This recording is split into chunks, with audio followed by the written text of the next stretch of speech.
Behind me is my Golf GTI Mark 6, and I've done over 100,000 miles in this car. What's it been like to live with, and how much has it cost me during that time? I think this could be the performance bargain of the century.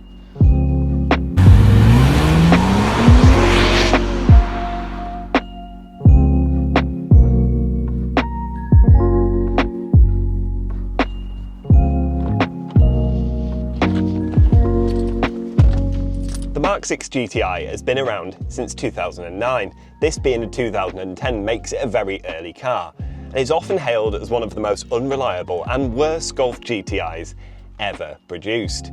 With reliability issues all over the internet, is this car really as bad as they say?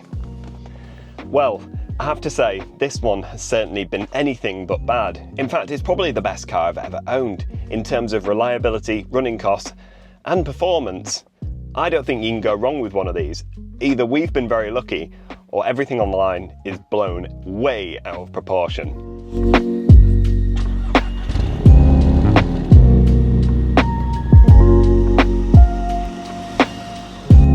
Now, I'm not going to pretend that this has been cherished or looked after in any way. This car has been our daily workhorse and has been since 2018 when I bought the car. The car is a 2010, so it wasn't exactly new when I bought it. And it had around 39,000 miles on the clock. So that means I've done 60,000 miles in this. And like I said, it's not been cherished, it's not been particularly well looked after. I mean, it's had servicing, it's had MOTs, and anything that's kind of broken has been fixed. But as you can see from the state of it, it doesn't get washed that often. The interior is filthy, which is why I'm certainly not showing you any of that. And it's just used as our family wagon. And what a brilliant family wagon it's been. Later on, I'm going to pull over and tell you exactly what I've spent on the car and show you how much of a bargain it really has been, because honestly, I think it'll surprise a few people. The bills I've had for this have been infrequent and also quite small, and it shows that you can have a performance hot hatch and run it on basically a shoestring. This car is a 2-litre turbocharged petrol, produces 210 horsepower and goes 0 to 60 in around 6.5 seconds. It's not a bad way to get about as your daily driver. In fact, this is probably one of the best driving cars I've ever had the pleasure of driving, never mind owning. I've driven a lot of cars over the last few years with press companies, and with everything going kind of digital, everything going electric and automatic, this makes a refreshing change. It's very analog, very fun, and with its manual gearbox, I think it's possibly one of the best hot hatches you can currently buy. Talking about buying one of these, how much can you pick a Golf GTI up like this one?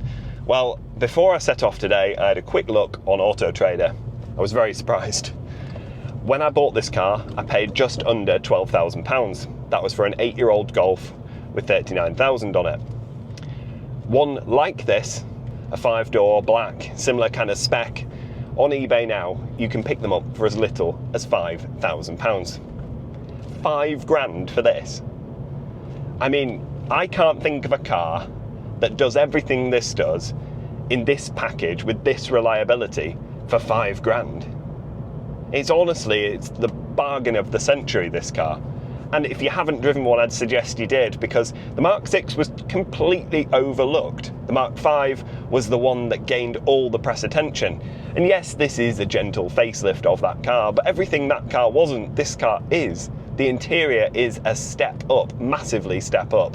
The driving dynamics and the power are basically the same. And yet, I think it kind of looks better as well. It's aged really well. The car looks stunning still. It's got really nice LED taillights, and I think the whole package for £5,000, well, I can't think of a car better than it. So if you can think of something, then drop it in the comment below, because it'll be really interesting to hear your thoughts. What you think could make a better hot hatch than this one. But anyway, I think we need to now stop off at Halfords to get something that maybe if you own one of these cars or any VAG product with this engine in, you'll be quite familiar with. So yeah, let's head there and I'll tell you a little bit about what I need to buy for this car on a fairly regular basis.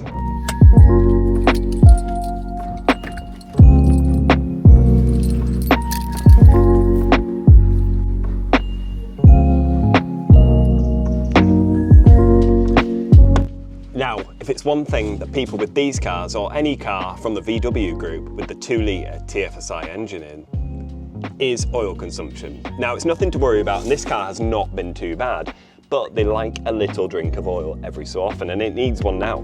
It tends to need one little top up between each service, which is no major problem. And if you're looking to buy one of these cars and they've got a bottle of that kicking around in the boot, it's nothing to worry about at all. It just simply needs a little top up. It never seems to make it through a service interval without needing a little tiny bit of oil. And it's no big deal. One thing to note is it's not got any worse. Since buying the car and running it over 60,000 miles, the oil consumption's got no worse, which is quite reassuring. It means that it's just normal for this engine, and if you look online at the tolerances, it's absolutely fine. So, aside from oil consumption, is there anything else to look for with these cars?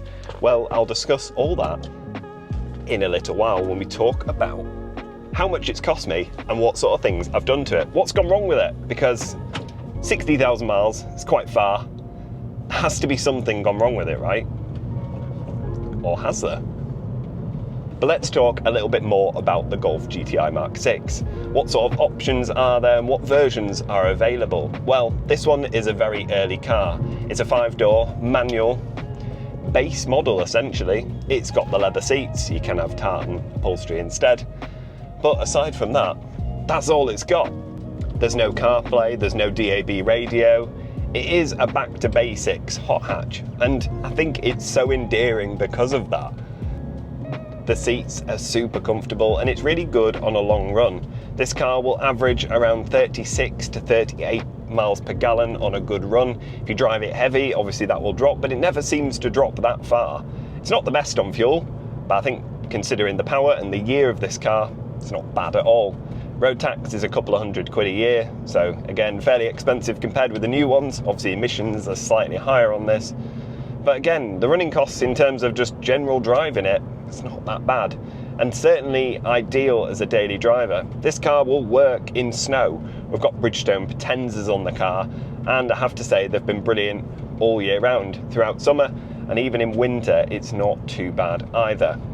But yeah, I've brought the file out with me. Let's pull over and talk about how much this car has cost me since I bought it. Any major bills and any nasty surprises along the way, to make sure that you understand what you're getting yourself in for when you buy a Mk6 GTI. So, I've got the trusty book, everything I've spent on the car since buying it in 2018. How much has it cost me? We're going to go through that now. But do I need this? Not at all. There's nothing really in that. Yes, I keep every single receipt, but unlike the Porsche, this thing has not cost me very much money at all. To put it simply, this car has only taken a service, an MOT, and maybe a set of tyres every single year since I bought it. The only other things I've ever done to this car is replace the tyres, replace the springs, and the discs and pads a couple of times. That's all. We're talking hundreds, not thousands, to keep this car on the road.